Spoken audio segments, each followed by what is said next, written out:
अच्छा सवाल, बढ़िया सवाल, फटाफट निपटाइए। मैं आपको लैंग्वेज समझाता हूँ। मेरे पास एक बुलेट है जिसका मास 0.1 केजी है, moving horizontally with speed of 400 meter per second, hits a wood block of mass 3.9 KG. Values are good, है ना?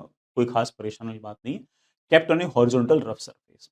The bullet gets embedded into block and moves 20 meter before coming to rest. अब वो block है ना, वो bullet के साथ move करता है और 20 मीटर चलता है। मुझसे कोफिशिएंट ऑफ फ्रिक्शन पूछ रखा है, कितना होगा?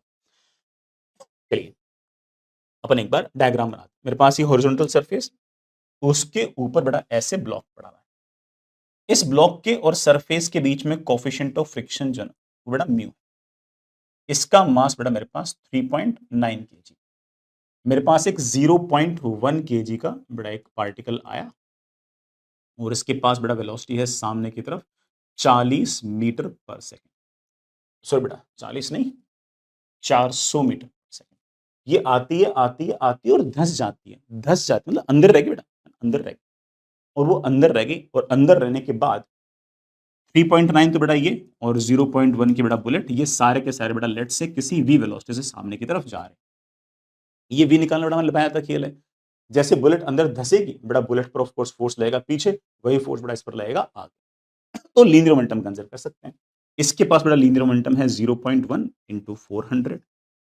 3.9 केजी जो था बड़ा वो आपके पास रेस्ट पे था। अब ये कुल मिलाकर तो 4 केजी का जो ब्लॉक बन चुका है, इसके पास बड़ा वेलोसिटी आ गई है वी। और वी को बड़ा हम बड़े आराम से निकाल सकते हैं। बड़ा कितना आएगा? 40 डिवाइड बाई 4, बड़ा मेरे ख्याल से शायद 10 मीटर पर सेकंड आ गई। 400 इंटू पॉइंट 40 40 बड़ा डिवाइड बाई 4, बड़ा वेलोसिटी कितनी आ गई? 10 मीटर पर सेकंड। अब इस ब्लॉक के पास जब बड़ा वेलोसिटी 10 मीटर पर सेकंड आ गई, अब ये रफ सरफेस पर मूव कर रहा है। रफ सरफेस पे अगर मूव कर रहा है तो पीछे की तरफ एक फ्रिक्शनल फोर्स लगेगा, कितना? म्यू एम जी।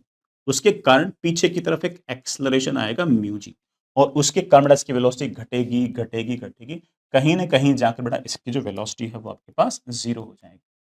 वेलोसिटी कहाँ जाके जीरो हो रही है? थोड़ा मेरे ख्याल से मुझे सवाल में ऐसा बोल रखा है कि 20 मीटर डिस्टेंस दूर जाकर वेलोसिटी जीरो हो।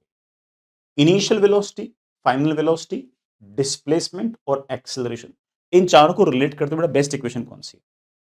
We square equals to U square plus 2 into A into S. बड़ा इस वाली साइड को प्लस बोल रहा हूँ इस वाली साइड को माइनस।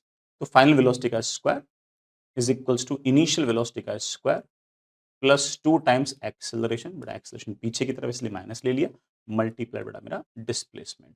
बड़ा एक्सेलरेशन बड़ा मेरे पास वैल्यू आ गई शायद 100 डिवाइड बाई 40, आई थिंक बड़ा that is 2.5। Acceleration is of course बेटा मेरा म्यू इंटू जी। मेरे पास म्यू की बेटा मेरे पास वैल्यू आ गई है 0.25।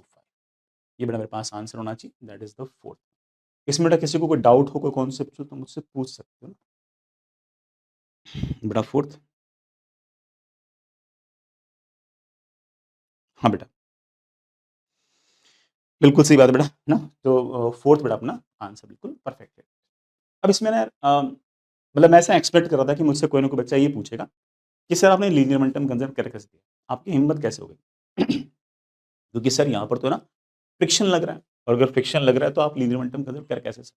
तो मैं ऐसा एक्सपेक्ट करता कि कोई ना कोई बच्चा मुझसे ये वाला सवाल पूछेगा। नहीं पूछा तो मैं बता देता हूँ बेटा मैंने क्यों कंसिडर कर दिया। एक्चुअली ना, फ्रिक्शनल फोर्स जो ना वो पीछे की तरफ म्यू एम जी लगा। एम जी वेट होता है, वेट बेटा मतलब लिखवा रखा है कि नॉन इम्पल्सिव फोर्स है। तो अगर M G non impulsive force है तो म्यू एम जी भी नॉन इम्पल्सिव फोर्स है। नॉन इम्पल्सिव फोर्स की प्रेजेंस में हम जस्ट टक्कर से पहले और जस्ट टक्कर के बाद लीनियर मोमेंटम कंजर्व कर सकते हैं। भाई यहां से अब लीनियर मोमेंटम थोड़ी कंजर्व किया है, ऑफ कोर्स बड़ा यहां से तो मोमेंटम घटा ही है ना, और घट के बल्कि जीरो हुआ है।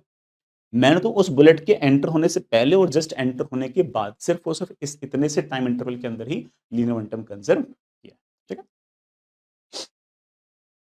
तो बड़ा दैट इज ओके। मेरे ख्याल से मोस्टली चीज बात सुन बड़ा शनि कभी कह रहे हैं कि सर एक्सेलरेशन आपने कांस्टेंट क्यों माना? बड़ा एक्सेलरेशन तो कांस्टेंट मानना ही पड़ेगा, मतलब उसमें क्या दिक्कत है? उसने म्यू पूछ रखा है कोफिशिएंट ऑफ फ्रिक्शन कितना होगा। अब कोफिशिएंट ऑफ फ्रिक्शन पूछ रखा है तो इसका मतलब कोफिशिएंट ऑफ फ्रिक्शन कांस्टेंट रहा होगा, और कोफिशिएंट ऑफ फ्रिक्शन अगर कांस्टेंट रहा होगा तो एक्सेलरेशन भी कांस्टेंट है, इसमें क्या है ना। बड़ा स्वीटी कह रहे सर नॉन इम्पल्सिव का मतलब क्या? यार एक बार ना नॉन इम्पल्सिव बेटा वापस से देखना चाहो तो बेटा ना एक बार लेक्चर देख सकते हो। मान लो कोई फोर्स ऐसे लगे ऐसे ना, मतलब एक झटके में लगे और किसी चीज़ का मोमेंटम फटाक से चेंज कर सके, उसको हम बोलते हैं इम्पल्सिव। कोई फ़ोर्स ऐसा हो जो आराम-आराम से लगे और वो है ना मोमेंटम चेंज करने में वक़्त लेता हो, उसे हम बोलते हैं नॉन इम्पल्सिव। स्प्रिंग फ़ोर्स और हमारा जो बड़ा एमजी होता है, ये हमेशा आपके नॉन इम्पल्सिव फ़ोर्स होते हैं और इन नॉन इम्पल्सिव फ़ोर्सेस की प्रेज़ेंस के अंदर हम लोग लीनियर मोमेंटम कंज़र्व कर लेते हैं, लेकिन अगर टाइम इंटरवल कम हो तो सिर्फ़ और सिर्फ़